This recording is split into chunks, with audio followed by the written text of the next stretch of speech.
Tonight, we look at President Donald Trump's renewed threat to target Nigeria with airstrikes if killings of Christians continue. President Trump acknowledged that Muslims are also victims of terrorism in Nigeria, but he warned the U.S. will step up air attacks if the violence doesn't stop. This warning comes as Nigerians and U.S. forces are working together on military and intelligence operations. They've been targeting terrorists and bandit camps in the Northwest where kidnappings and attacks on communities have surged. Joining us live from Washington, D.C., the American capital in the United States, is Larry Freeman, International Affairs Analyst, who will help us unpack what this persistent threat means for Nigeria and Nigerians. Lawrence, you're welcome. I'm very glad to be with you. So, well, let me just start by saying Happy New Year to you. Yes, we're now in the second week of the new year. Yeah, thank you very much for joining us on this program where we'll try to look at what the renewed threats of President Donald Trump on Nigeria and what we unpack it, really, because the last time we engaged you here, we talked about it was, the President Trump had just issued a threat that he was going to attack the terrorist camps in Nigeria, and we thought that it was just a threat, and that he wasn't going to carry it out. But eventually, he did carry it out on Christmas Day, and last week he, more or less came back to the problem, to the issue again, and said that he was going to attack Nigeria or attack the terrorists if this persistent,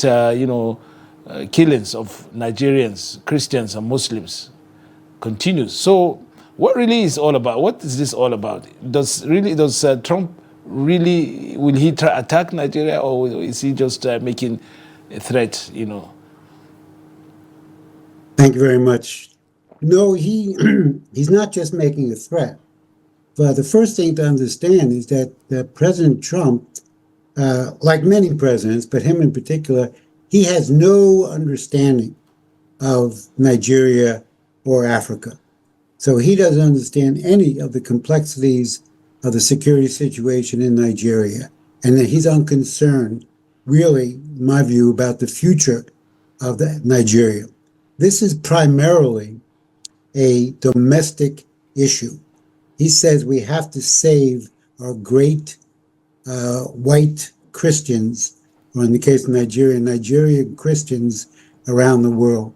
And that this is being sold to his MAGA evangelical base in the United States. If you look at the history of the recent period, October 31st, he issues Nigeria as a country of concern, particular country of concern, and he reversed Biden's decision. Then on November 1st or 2nd, he said, well, he threatens military action. And people didn't know if he was going to do it or not. And then on Christmas Day, Nigerian time, he launches 16 Tomahawk missiles into a region in Northwest Africa, allegedly to get the Korwa ISIS offshoot, if you will. And it was a very failed, impotent attack. 4 Tomahawk missiles didn't go off. Many were in areas not related to the target zone. And I suspect that Nigeria made some kind of agreement to hit this area rather than northeast Nigeria, where the ISIS command and ISIS high officials are operating at. Sorry to interrupt. Let's get a sense of this. Now, when the attacks came, they came without warning. I mean, without any inkling that the attacks were going to come. And when they did, he attacked. Many Nigerians felt that the area of attack was not where they expected. And now Nigeria, with the threat that he made earlier on, Nigeria made available, its offices, its, resources for dialogue, for discussions on on what Trump was talking about, was making threats about. And in fact, the National Security Advisor, Nuhu Ribadu led a team to the United States, met with Pete Hegseth, the defense minister, and some defense secretary, or war secretary as the case may be, and also some high-level Americans, so to discuss the issues and see what can be done. And then, of course, there were discussions on what to do, collaborations, discussions on how the issues America could assist Nigeria in fighting, in meeting these threats. Then unexpectedly on Christmas Day, or on the eve of Christmas, there was this. So Nigerians were taken aback.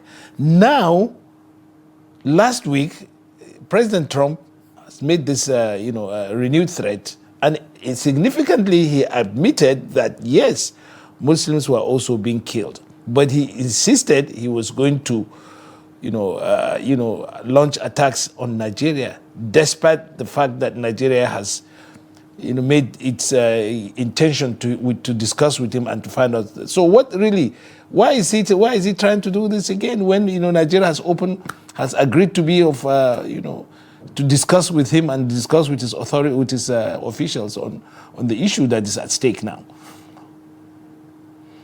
Well, there's several reasons. I mean, one thing is in the Christmas Day attack, the reporting was that the intelligence that was gathered was done in cooperation with Nigeria. So there is a level of cooperation. But the motives behind Trump's attack, in addition to the domestic issues that I discussed, is the role that Nigeria plays in Africa. I think the last year, Nigeria was the hub of investment from China, over $20 billion. And Nigeria has become a partner in the BRICS formation. And Nigeria has a very close working relation with China. And Nigeria has oil. And it's clear from what we're seeing now in Venezuela and possibly in Iran, President Trump is very focused on having access to oil and controlling oil markets. Nigeria is one of the largest oil production fields in the world. It does supply a significant amount of oil to China. And one of Trump's initial attacks has always been against China, keeping China out of the Western Hemisphere, countering China in Africa, weakening China. And so therefore, Nigeria fits into a number of the areas where Trump would proceed. But what's clear to us is that Trump doesn't really care about Nigeria. The attack on Christmas Day was really an impotent attack. Who knows if any or how many ISIS followers were actually killed. And he doesn't care because he can brag to people that he's taking on the terrorists and he's defending Christians throughout the world. And therefore, he is dangerous because he doesn't act with reason. And therefore, he can act at any moment without concern for the consequences. Yeah, but without any concern for the 240 million people living in Nigeria.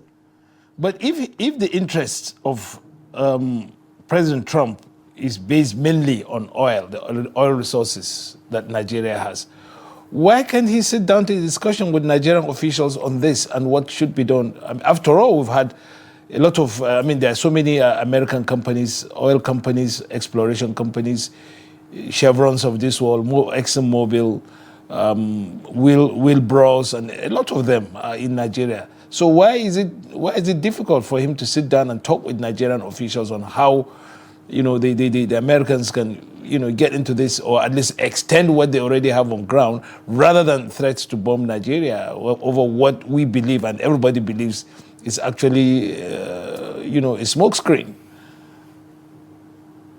Correct.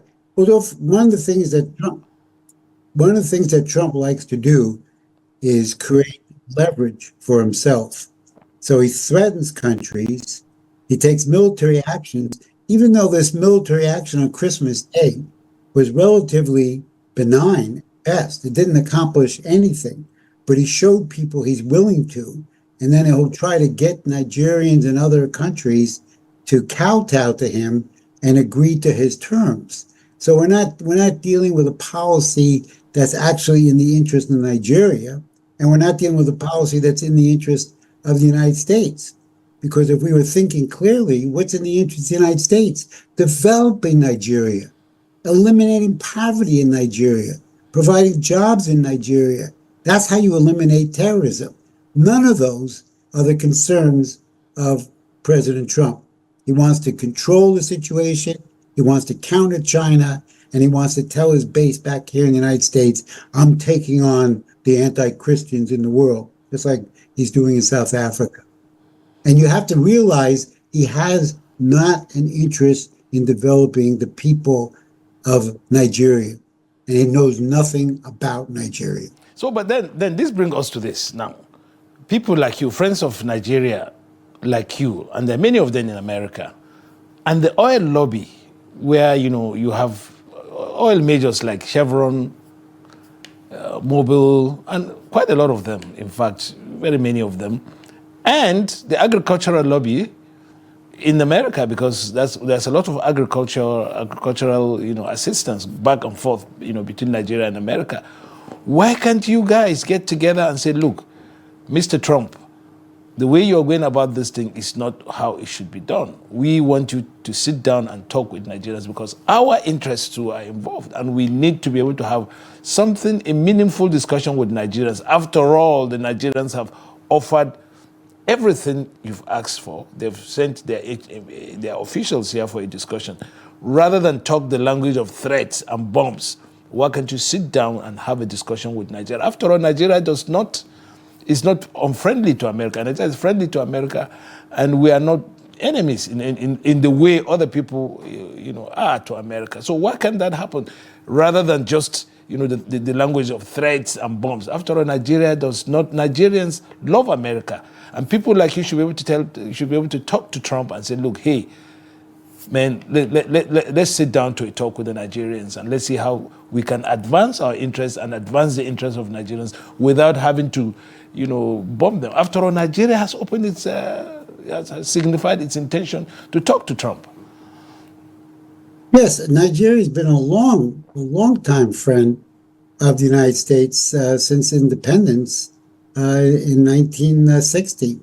And you may remember the warm greeting that President Kennedy gave the leaders of Nigeria when they came over to visit him in the White House a couple of years later. So yes, the relationship is there. What we're seeing with Trump is the most naked expression of might makes right. And the problem is we don't have in the Congress, Republican or Democrat, we don't have qualified leaders like we used to have in this country 100 or 200 years ago. And there's no one who's willing to stand up to Trump because actually among the Democrats and Republicans, they both cannot understand what the true self-interest of the United States is. The United States has a great self-interest in developing Africa, in developing Nigeria, in raising the standard of living of the population.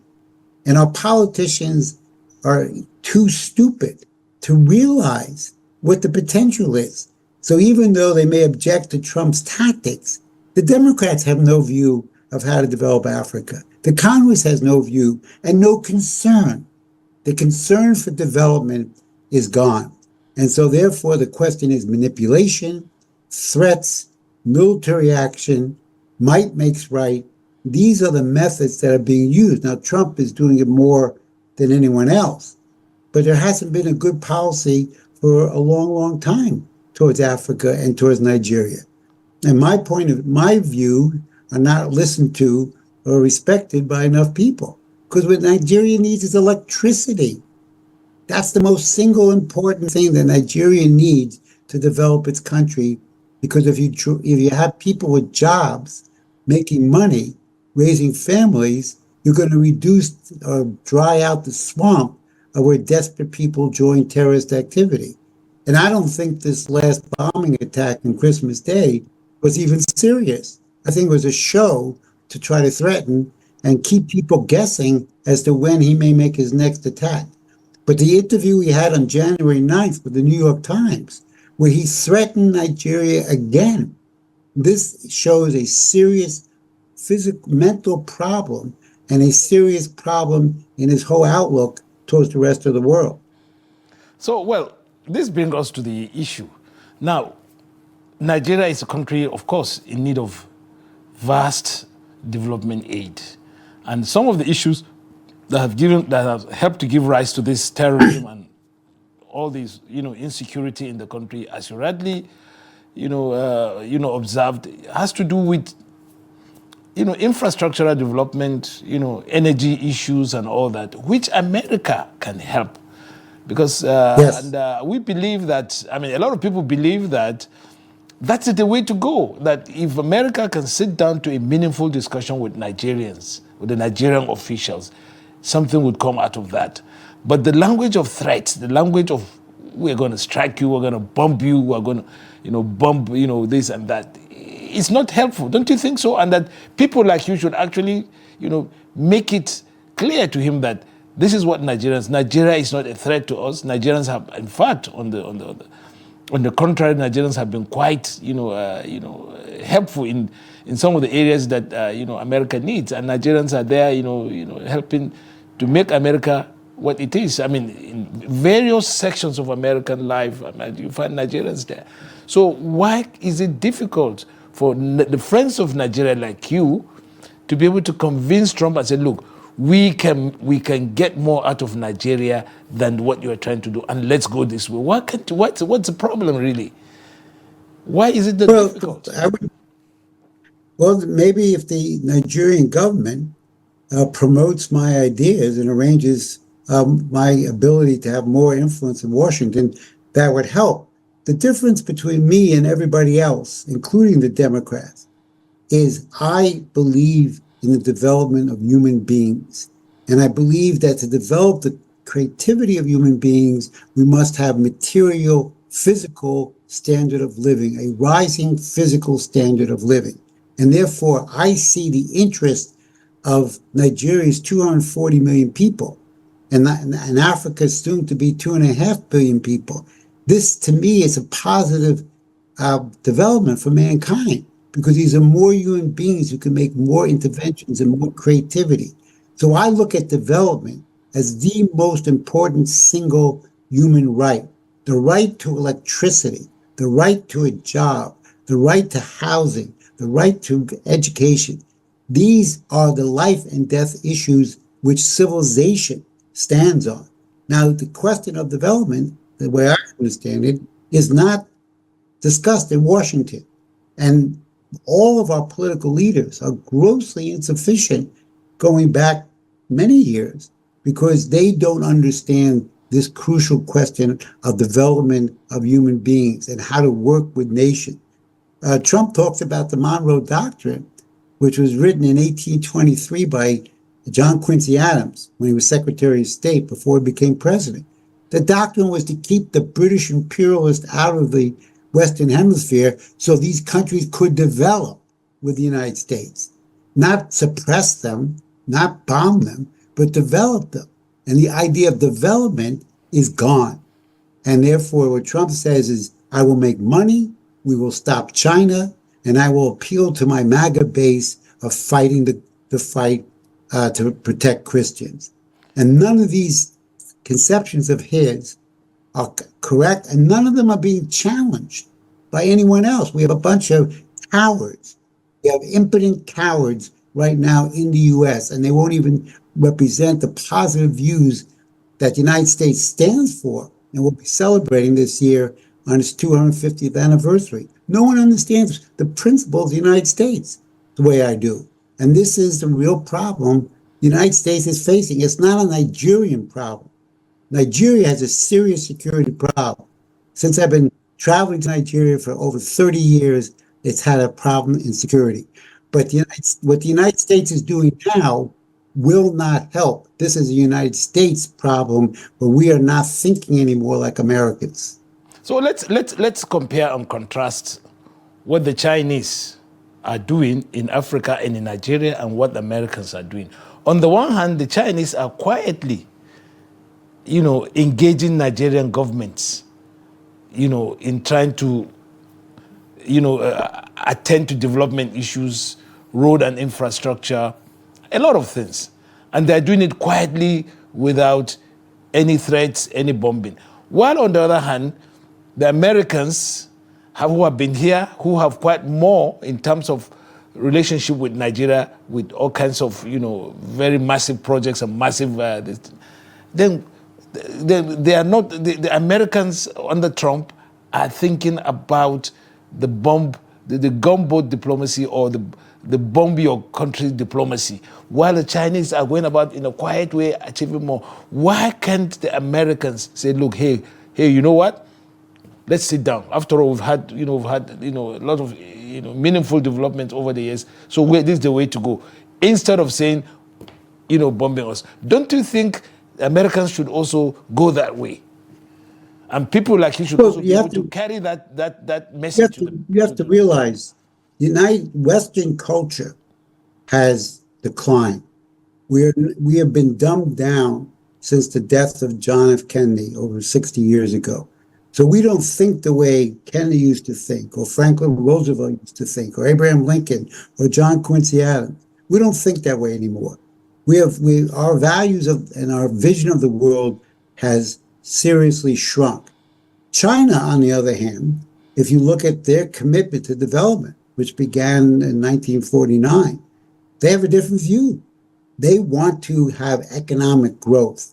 They have accomplished economic miracle since from 1949 to 2025. They just started to get involved in Africa in a serious way 25 years ago. The United States was in Nigeria in 1960. So in a mere quarter of a century, China has had a policy of working with and developing nations because they have a different view. And in fact, the BRICS are a more viable vision of the world than the Western banking financial system has. And the global South is now more and more realizing that we need a new paradigm. The Western paradigm, we will not cause confrontation with them, but we are going to move slightly differently. You see the expansion of the Chinese currency in some of the trading going on in Africa. We could have, as President Xi says, we have a common shared interest for the future of mankind.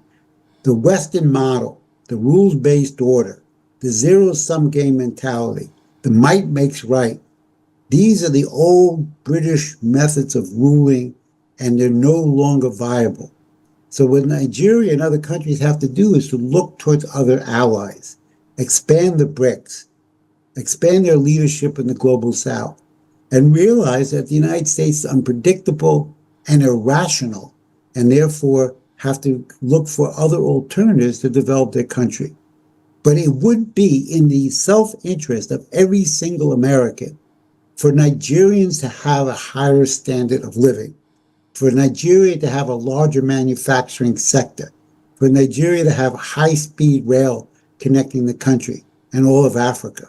This is in the immediate self-interest of every American, and yet our leadership is too dumb to understand this. And that's a problem that the United States has. It's not a Nigerian problem. But surely the way Trump, we see him do similar things in other parts of the world.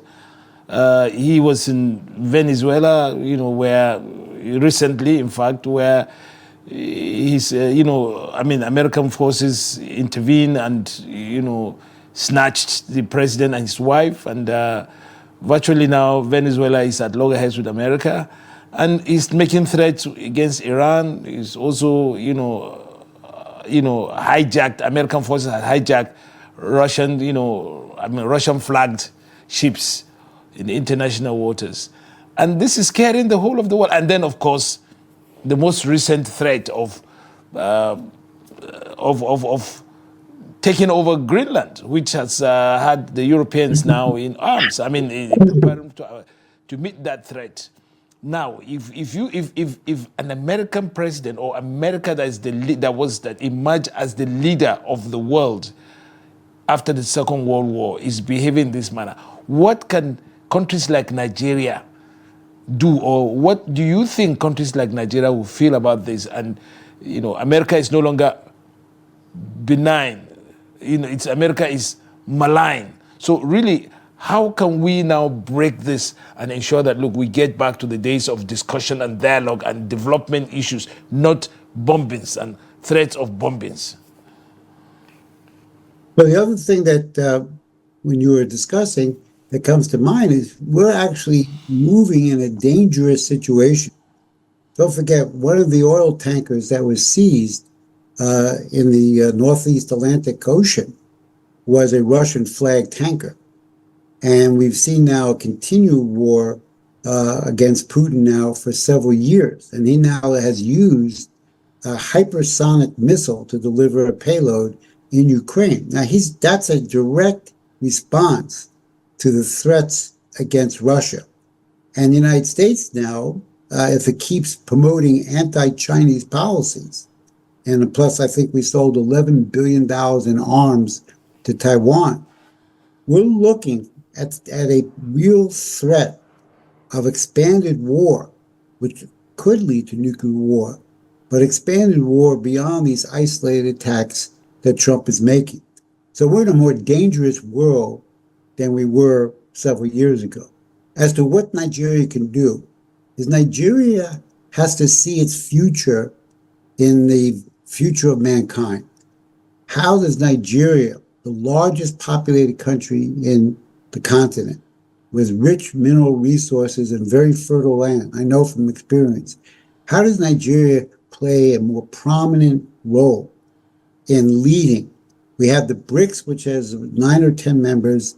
Nigeria now is a partner of the BRICS and probably will become a member within the near future. The BRICS represent an embryo of a new dynamic, a dynamic based on development. And that BRICS leadership is part of even a larger dynamic of the Global South, which represents 85% of the world population and resources. So this is the area that we have to work on. What Nigeria needs to do most immediately is we have to get electricity. That we can't have any more excuses. We can't exist on 5,000 or 7,000 megawatts of distributed electricity. This will not allow Nigeria to survive. We have to have a very committed force to say, how are we going to get another 100,000 minimum megawatts of power brought online in Nigeria?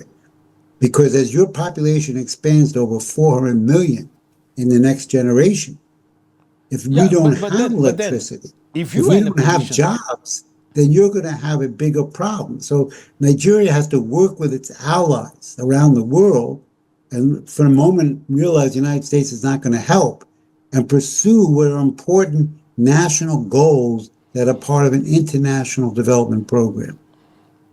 If you are in a position to advise the Nigerian government on how to unravel or on how to approach this issue with Donald Trump, what would you tell the Nigerian government? How would you approach it to the benefit of Nigerian government and Nigeria itself? I would say cooperate where you can, where it doesn't violate your national sovereignty, and realize you're dealing with an irrational policy, the most extreme policy of the rules-based order and the zero-sum mentality.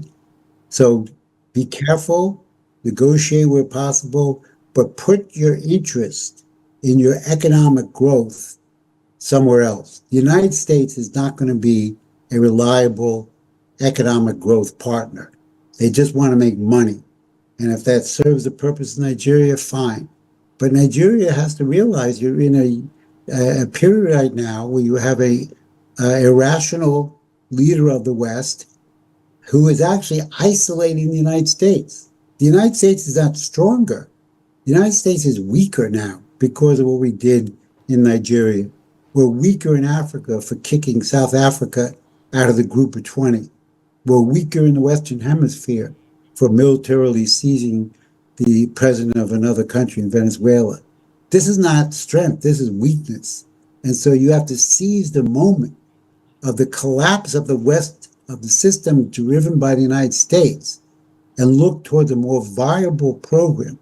What Nigeria needs is long-term, low-interest credit for infrastructure. Billions of dollars of long-term, 15-year, low-interest loans so you can build massive nuclear power plants, more hydroelectric plants, thermal plants, and of course, gas. Nigeria has the largest gas reserves in the world, to my understanding, and has never applied them properly. Gas is a key for you to develop your energy. And the environmentalists and others just tell them, leave us alone. You built your countries on oil, gas, and coal. We're going to do the same. And this has to become the number one priority of the Nigerian government, along with dealing with security. But this will help security, because the more people who are working and the more people who are living better and the more people who respect their elected government for helping them, this will be a weapon against the spread of terrorism and insecurity in Nigeria. So there's a school of thought in Nigeria and perhaps even in America that, look, America is looking with disfavor with Nigeria as it goes about, making deals and arrangements with China and other countries. And America virtually feels left behind. And so one of the reasons why America wants to remind Nigeria that, look, we know what's going on, and we want to be part of what's happening, and you must give us a space. And the only way they could do that is perhaps maybe threaten Nigeria and say, look, hey, we have the power to to do what we can in your country. But can't we sit down? Can that discussion, can that be this? Because you see, we're talking about trying to resolve the regional, threats or regional activities of terrorist groups. And if you look at just one area, which is just to bomb country or countries, how are you going to be able to resolve the issue if you're just looking at just one area, which is just say we're going to bomb? And how effective can this be in addressing these issues? It's not. And as I said, this particular attack on Christmas Day in the Northwest was not effective at all.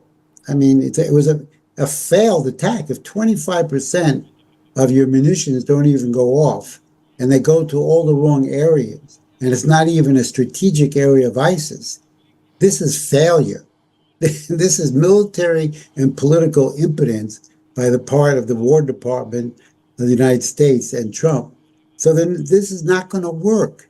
And therefore, we have to make that very clear. But they don't care. That's the point. They're more interested in countering China, Trump and his people, and really the political financial elite. They want to stop the spread of China. China is very close relations with Nigeria, very close relations with Ethiopia, very close relations with Egypt, with South Africa. These BRIC nations work with China, and China delivers infrastructure, ports, cities, rail lines, electricity. And this has to be what is pursued. So you have to look for those areas in the U.S. government that you could work with. But don't fool yourself. This is what I would tell the Nigerian government. You can't propitiate Trump. You could try to work carefully with him, but you can't propitiate him, and you can't do anything internally that's going to deal with the problem of Trump's irrationalism, because it's not coming from Nigeria. Nigeria has to concentrate on achieving complete economic sovereignty and having a population of 400 million Africans who live with a higher standard of living. And that will be a great achievement. There are people who believe that Africa did not, or the Americans did not initiate a kind of Marshall Plan program for Africa, just like it did with Europe. And in fact, Nigeria and other countries in Africa have been looking to America to do that sort of initiative. the massive, initiative that happened after the Second World War in Europe also should be done, because Africa also participated in that war, albeit, under the colonial forces of France, Britain, and the rest of them.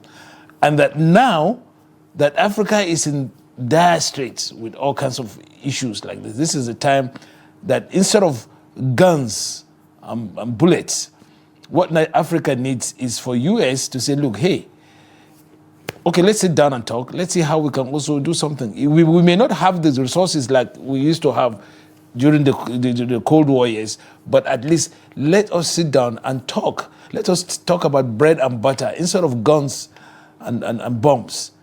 Don't you think that's the best way for America to actually, to address the threat that it feels China is doing in Africa?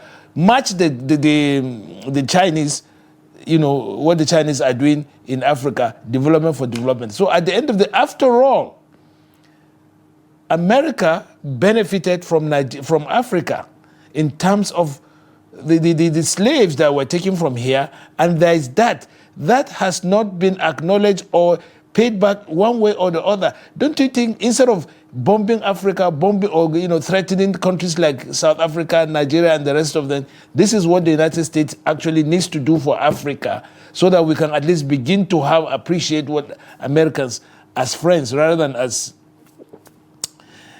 people who are threatening us? Of course. And look, if you go back in a little bit in history, Franklin Roosevelt, contrary to what many people don't know, Franklin Roosevelt intended the Bretton Woods system, especially the International Development Bank, to be a bank to lend money, credit, to Africa and other developing nations to build infrastructure. I'm going to be writing an article over the next week or so on this. Now, that didn't happen, but that's what Roosevelt's intention was. That's what his people were doing in Bretton Woods, Harry Dexter White in particular. Now, when he died, that dream died, and Truman took over and basically turned the United States backwards into a threatening the world again with nuclear weapons. But that's what Roosevelt wanted. Now, the Marshall Plan worked very well for Europe. I've proposed a variation, which I've tried to discuss with African leaders and African citizens, which is set up an African Infrastructure Development Bank. Capitalize the bank. This is something the United States could do. They could provide capital for the bank, so you have a capital base, and then you lend money for one purpose only out of this bank, infrastructure. And the country you're lending to, they would probably meet what is being lent to them. So with a capital stock, you then lend out a portion of that to, let's say, Nigeria, to countries in West Africa to build the east-west high-speed rail. This would be one of the greatest investments in Africa. The Transaqua project, which I've been advocating for decades, these would be transformative. So you don't need money. Money is not the issue. You need credit. Credit is lent to you to do something in the future. So you're not concerned with how many millions of dollars you got stuffed in your mattress. You want the credit, because the credit enables you to be building that will produce economic value for the future of your country. And if you do the projects that I'm suggesting, high-speed rail, electricity, Transaqua, you will transform the continent in a way that'd be unrecognizable to the people who ran the Berlin Conference in 1984 to 85. This is something the United States could do. We could capitalize an infrastructure development bank, but we're too stupid, and we think too small, and we have no vision. This is something that we used to do in our country by Alexander Hamilton and Washington and Lincoln and Roosevelt, and we stopped doing it. We have to get back and have a cultural renaissance in economic and culture in the United States so we can start thinking again. I'm one of the few people, and I'm going on 75, and I'm one of the few people who thinks this way. And I want more countries and more people to work with me so we could change the Africa within the next generation. So, well, it's now, Nigerians are now living with more or less trepidation that, Trump is going to attack, because the last time, Nigerians were not expecting that he was going to make good his threat. But now that he has come out and said, look, we are going to strike again. Now that is, being that is really, really, making Nigerians to really be apprehensive, because, I mean, Yes. The last time this thing happened, something like this happened, yes, the damage was not what we expected, and it's basically symbolic, and and the precision strikes that he said was going to happen didn't happen, and the impact too did not amount to much. But we were also living with the possibility that the next one is going to be more impactful in terms of loss of lives and loss of and a lot of issues that will come from there. Can't people, I mean, in America, say to Trump, look, we have enough problems in America, we have issues in America. I think rather than threaten or bomb Nigeria, let's sit down, let's have a way of having a Nigeria-America discussion where some of these issues can, I mean, the Americans can do that. They have quite a number of assets that they can deploy to make sure this happens, and also to make sure that they get the right kind of information. Why isn't that being contemplated? What we're talking about is, what we hear from Trump is, we're going to bomb, we're going to bomb, we're going to bomb. What the hell is that, for God's sake? You want Nigerians to start shivering in their pants, or what? Are you not going to help Nigerians the way the Chinese are doing it? Why do you want to now use the language of threats and bombs in Nigeria? Well, you bring up the right point. The fact is that Nigerians now are are apprehensive. When we had our discussion in November, I think you said, do you think Trump will do it? And I said, well, I don't know, because you can't predict what he'll do. And I was in Tunisia on Christmas Day when I read about the bombings. And I said, oh, God, this is horrible. This is not going to solve anything. This is not going to help Nigeria. Now, one of the reasons that Trump is focusing on these so-called Christian issues of saving Christians, we must save the Christians, is because it feeds his base, because his economic policy is splitting his base. In the United States right now, there is a considerable fraying of the support that Trump had only 1 year ago in the election. And there's legitimate discussion that the Democrats will take back the House of Representatives. If they do, this will have a break. This will put a break on some of Trump's policies. So what he's doing now, partly, is he's pushing the idea of him saving the Christians around the world, because it offsets what he's actually doing to hurt people's standard of living in the United States. And the question of Nigeria, he doesn't know about Nigeria. Somebody whispered this in his ear, just like Elon Musk said they're killing white farmers and genocide in South Africa. Some idiot in the White House who doesn't deserve any recognition whispered in his ear, oh, they're killing Christians in Nigeria. This is a good issue for you. This is a good issue for you. And then Trump stands up and says, I will not allow Christians to be killed. But he's not doing anything to stop it, because you have as many or more Muslims as being killed. So if you have tens of thousands of Christians and you have tens of thousands of Muslims being killed, how are you helping the situation by bombing as a small little group in northwest Nigeria? You're not. It's all for show, and it's all to keep the Nigerians on edge and to keep the whole world on edge, because he doesn't have a vision for the future of mankind. We're going to have 9.5 billion people by 2050. How are we going to feed them? Is nuclear energy going to be the primary energy source? Are we going to have new advanced machinery and technology throughout the world? He can't think that way. And the West doesn't think that way as large. So therefore, Nigeria is in a difficult situation right now and has to work with its allies to develop its nation. Well, it doesn't even help Nigeria and perhaps even Africa that Trump has withdrawn some ambassadors from Africa, among whom is the Yep.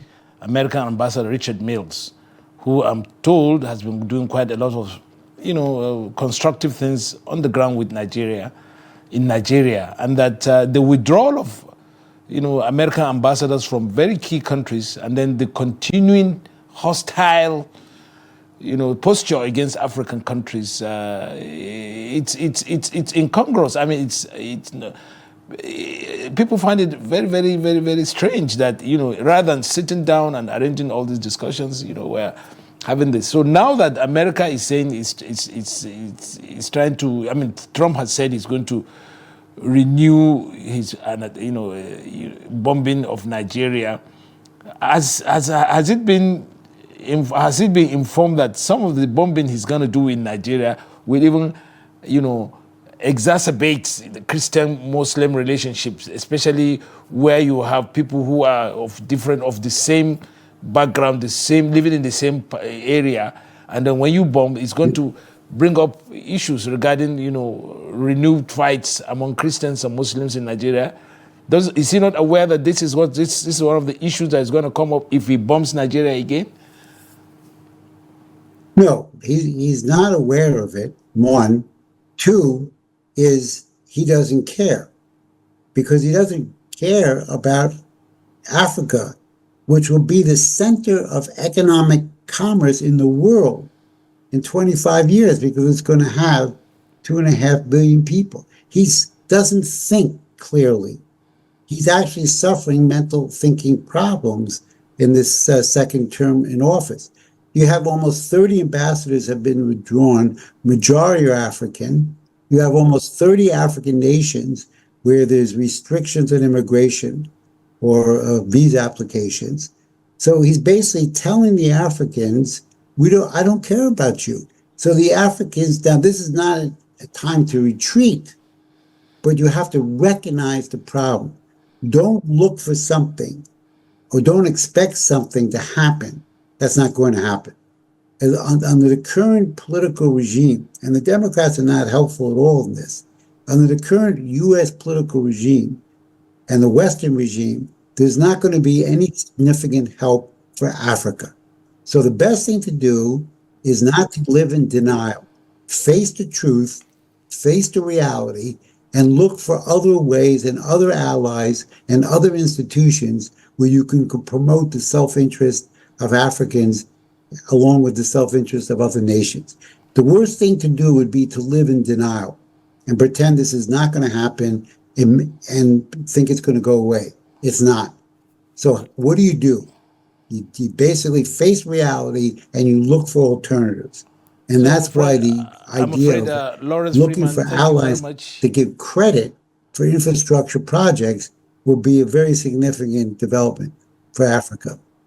Thank you very much, Lawrence Freeman. Thank you for your time. You've helped us to at least unpack some of the issues. And when, of course, President Trump makes good his threats, we will not be taken unawares, at least in terms of the issues, because of your useful insight into that. And your website is quite rich, so we'll get to that and be able to get through some of your thoughts on Nigeria and Africa and development issues. Thank you very much for coming onto this program.